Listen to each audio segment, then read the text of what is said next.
mini curso C# Transações. Quem vai ministrar esse curso sou eu, Miguel Cogil.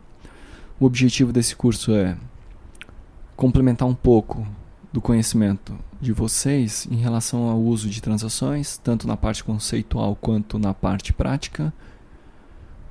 Lembrando que esse curso aqui surgiu como uma forma de expandir os conhecimentos daqueles que estão estudando com a gente o PAF-ECF, que é uma aplicação forte, que depende fortemente do uso de transações, né? E esse curso surgiu como uma forma de cobrir essa lacuna, ok? Esse mini curso. O objetivo aqui não é esgotar o assunto, mas sim fornecer um conhecimento inicial e permitir que você se desenvolva sozinho a partir daí, tá ok? Então vamos lá. Conceito, então, né? Uma transação é uma unidade de processamento de dados que começa e termina com um banco de dados consistente. Ou seja, quando eu falo transação, eu não estou dizendo... Eu posso estar me referindo a apenas um select, ou apenas a um update, ou a um delete, por exemplo. No entanto, eu posso estar me referindo também ao conjunto de operações que começam e terminam com um banco de dados consistente. Ou seja, aqui eu tenho um exemplo, né? Nessa minha primeira transação, eu consulto os pagamentos, faço uma listagem de pagamentos, solicito uma entrada de dados do usuário. O usuário, a partir dessa entrada de dados, eu faço uma atualização dos pagamentos, atualizo itens vendidos e atualizo o cupom fiscal. Na verdade, isso aqui é o processo de encerramento do cupom fiscal, processo simplificado de encerramento de cupom fiscal que é realizado no nosso PAF-ECF em C#, tá ok? Então lá tem uma consulta de pagamentos, uma atualização desses pagamentos, atualização dos itens vendidos na tabela detalhe e atualização do cupom fiscal. Na verdade, essa atualização de itens vendidos só é realizada em caso de cancelamento, tá? Então isso aqui é uma transação. Ela tem que ser realizada de forma única, tá ok? Então quais são os conceitos envolvidos em uma transação? Atomicidade, consistência, isolamento e durabilidade. Atomicidade é o quê? Uma transação é sempre uma unidade. Ela tem que ser executada no todo, ou senão ela falha. Se uma das partes não for executada, ela falhou. Consistência refere-se a deixar o banco de dados, conforme eu já disse, em um estado consistente. Ou seja, a transação, antes de iniciar, ela pega o banco de dados consistente e tem que entregar ele consistente. Isolamento. Uma transação não deve ser afetada por outras operações. E durabilidade. Uma vez que a transação foi concluída, as modificações que nela foram realizadas devem persistir. Observe que a responsabilidade do usuário, basicamente, ou do programador, melhor dizendo, vai cair aqui, ó, sobre esses dois itens, né? Atomicidade e consistência. Isolamento e durabilidade, o banco de dados se preocupa com isso, né? Então, como é que funcionam esses conceitos? Como é que funcionam esses conceitos na prática, né? Então, aqui eu tenho a minha transação 1, ela consulta, atualiza, atualiza e atualiza. Em relação à consistência, todos os valores pagos devem estar persistentes e associados ao cupom fiscal correto. Ou seja, eu não posso ter um pagamento, nessa minha transação não pode receber um pagamento e gravar para um outro cupom fiscal. Os itens vendidos devem estar persistentes e associados ao cupom fiscal correto também, para mim ter consistência. O meu cupom fiscal ele é associado com itens e com pagamentos, né? Atomicidade, a transação deve ser executada de uma vez só ou cancelada totalmente. Ou seja, eu tenho que ter um rollback em cada uma dessas operações. Por exemplo, se falhar essa atualização aqui, ela tem que cancelar essas duas outras atualizações realizadas, ok? Durabilidade, uma vez que completou a transação, as informações que foram gravadas devem ficar persistentes. Isolamento, as transações devem ser executadas de forma isolada, ou seja, uma transação não deve prejudicar a execução de uma outra, né? Então, esses aqui são os conceitos aplicados a essa transação aqui. Quais são os estados de uma transação? Uma transação ela é ativada, quando ela é iniciada, ela é ativada, e aqui vão acontecendo as operações. Que operações? Select, update, delete, etc. Quando o usuário completa a transação, ela vai para parcialmente comitada. E aí cada uma das operações vão tentando se comitar. Se tudo ocorrer corretamente, a transação termina com um commit ok e ela é finalizada. Se algum dos commits falham, ela cai em falha, é realizado rollback em todas as operações que foram realizadas enquanto ela estava aqui nesse estado aqui ativa, e aí ela é finalizada também. Ok? Muito bem. Em C Sharp, como é que funciona isso? Em C Sharp eu vou ter aquela estrutura que é a minha transação, isso aí já vou ter normalmente, só que eu vou envolver ela em uma transaction scope. Ok? Então, a minha transaction scope, no momento que eu instancio, ela está ativa, executo toda a minha transação e no final dela eu completo o meu scope de transação e a minha transação fica finalizada, ok? Então isso aqui é visualmente falando, é assim que fica. No código vamos ver como é que fica isso aí.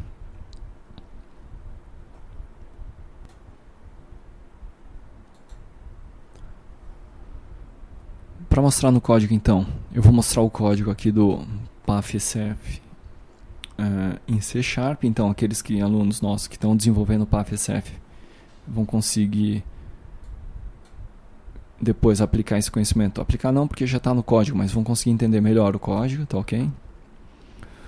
Vou pegar a minha caixa negócio.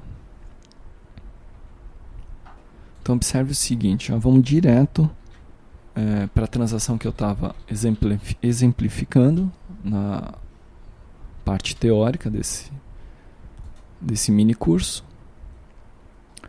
E aqui então eu tenho a minha transação. Na verdade, deixa eu dar um close nessa solução, que eu tenho uma outra, já está melhor para eu mostrar, que é essa aqui. Então veja o seguinte, eu tenho aqui meu método encerra cupom, que executa diversas operações no banco de dados, tá? Então vamos dar uma olhada nele rapidinho. Ele recebe uma lista de pagamentos, ele modifica minha venda cabeçalho, ele abre uma conexão no banco e posteriormente, se for uma venda originada de pré-venda, faz modificações no banco em relação à pré-venda. Se for de DAV, faz modificações em relação ao DAV no banco. Tá ok? Atualiza a minha venda cabeçalho e atualiza a minha tabela, ou faz inserções na minha tabela de valor de pagamentos. Tá ok? Vou mostrar aqui essas tabelas. Então aqui eu tenho meu modelo de dados, né? E veja o seguinte. Aqui eu tenho uma transação. Essa aqui é a minha transação. Observe que eu não estou utilizando o Transaction Scope ainda, né? Então eu vou executar e vou realizar uma transação completa para a gente ver as modificações do banco de dados. Deixa eu selecionar logo a tabela venda cabeçalho. Muito bem. Então meu último ID foi 694. Eu vou executar essa transação.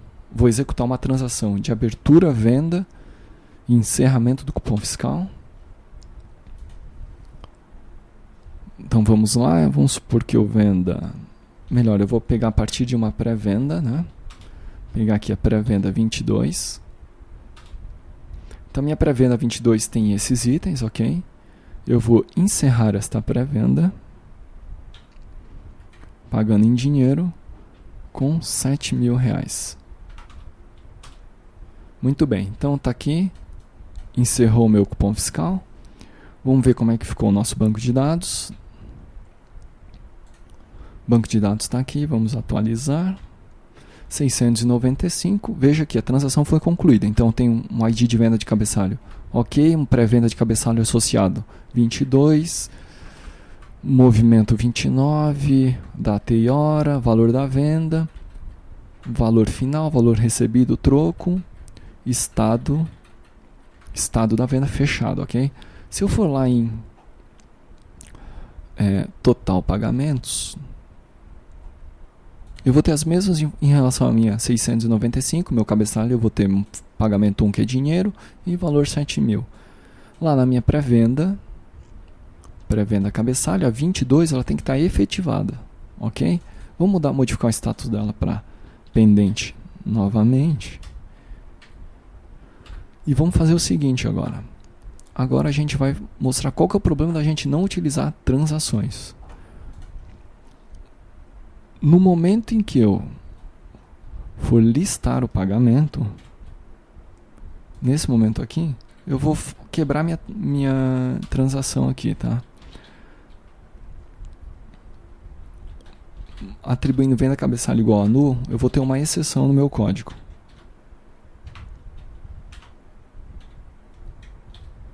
Ok? Muito bem. Aqui eu estou forçando uma exceção, então, né? Vamos executar esse código aqui. Vou iniciar a mesma venda. Abrir, carregar minha pré-venda 22 novamente. Muito bem, está carregada. Rapidamente a gente olha o banco de dados. Então vamos lá na venda cabeçalho. Venda cabeçalho. Observe que eu tenho uma venda aberta, deve ser a 696, referente ao pré-venda 22. Ela começou nesse horário aqui, está sem valor de venda ainda, que não foi concluída, e o status dela é aberta, tá ok? Em andamento, né? Muito bem, então. Agora vamos fazer o seguinte. Vamos encerrar essa pré-venda, pagando em dinheiro novamente o valor de R$7.000. Chamei, pelo jeito não disparou exceção, né?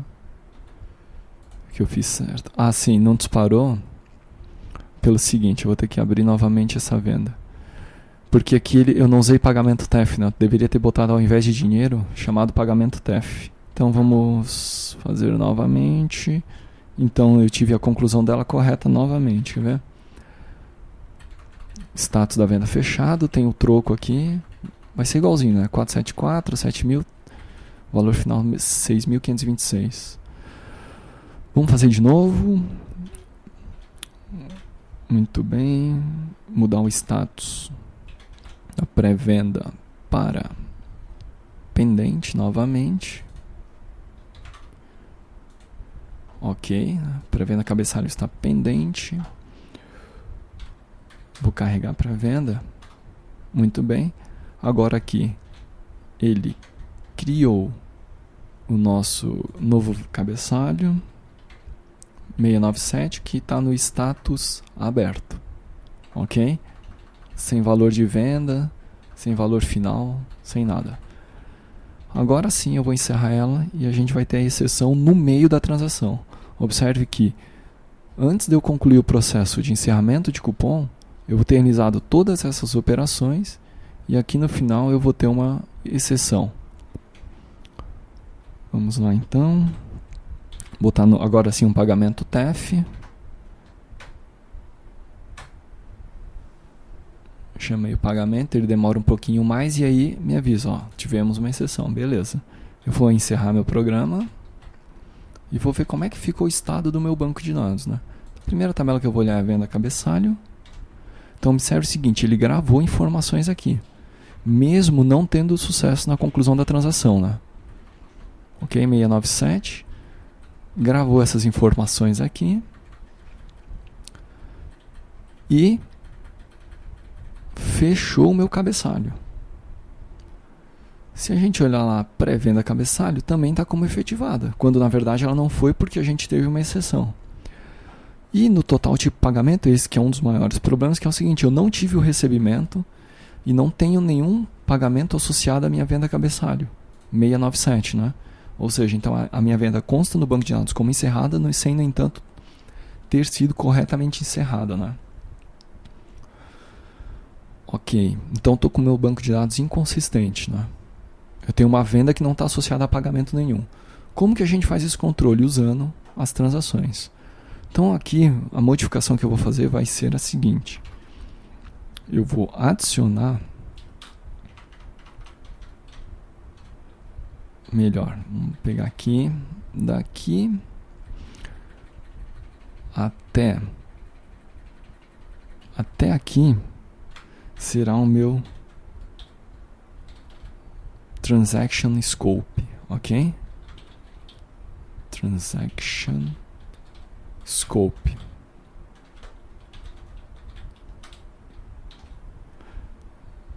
Muito bem, então aqui eu estou definindo o meu escopo de transação. Ele começa aqui e termina exatamente aqui. Se alguma dessas transações falhar no meio, ele vai dar rollback em todas as demais. Ao término, não posso esquecer, muito importante, eu tenho que avisar que meu escopo foi completo, que ele pode commitar tudo. Exatamente neste ponto aqui, eu dou um TS complete, ou Transaction Complete. Então, TS é meu Transaction Scope. Executa toda essa transação e ao final completa ela. Muito bem? Então vamos lá, vamos iniciar uma nova venda e eu vou forçar um erro novamente.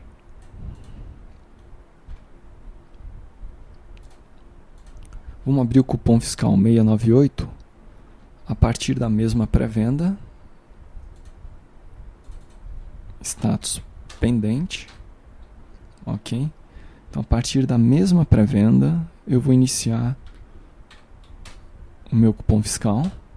Está aqui ele. Se a gente olhar o banco, então, agora eu tenho venda cabeçalho 698, se eu não me engano, né? 698 exatamente, e o status dele é aberto. Status aberto, em andamento. Muito bem. Status em andamento. Eu vou...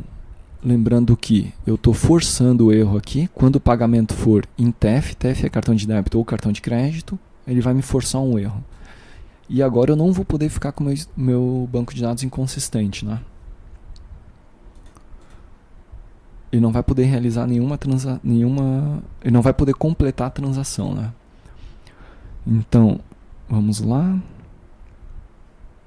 Iniciar um pagamento com cartão de débito no valor de 7.000 ou 6526. Muito bem. Eu tive a mesma exceção forçada, né? Vamos encerrar o programa. Só que agora ele não passou por esse complete aqui. Eu forcei uma exceção, a exceção ocorreu por aqui assim, nesse ponto, né? No momento de inserir o pagamento. Daqui ele pulou direto para o meu catch, não completou a transação. Vamos ver então como é que ficou. Vou atualizar aqui o banco de dados. Observe que o status da venda não foi modificado, tá? Continuou como 698. A minha pré-venda não está marcada como efetivada desta vez, observou? E eu também não tenho um total tipo de pagamento associado ainda, porque não concluiu, né? O banco de dados está consistente. Se eu fechei meu caixa, se eu executar ele novamente, ele vai conseguir fazer a recuperação do meu cupom. Observe que eu tenho uma venda em andamento e ele conseguiu fazer a recuperação dessa venda. Isso por quê? Porque o banco de dados está consistente. Agora eu vou concluir normalmente, né, em dinheiro. Concluída a venda. Vamos olhar o banco. Primeira venda cabeçalho.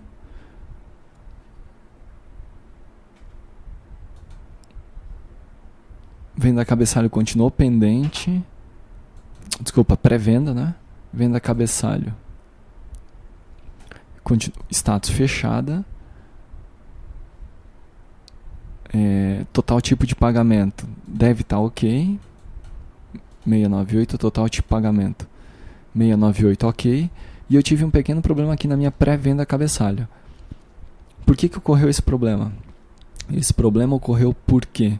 Porque aqui, como eu tinha falado lá na parte teórica, existe uma parte que é controle do programador e uma parte que é controle do banco de dados. A minha parte, que é a parte do programador, não está 100%. Ela tem um furo. Qual que foi esse furo? Eu já até sei aqui, né?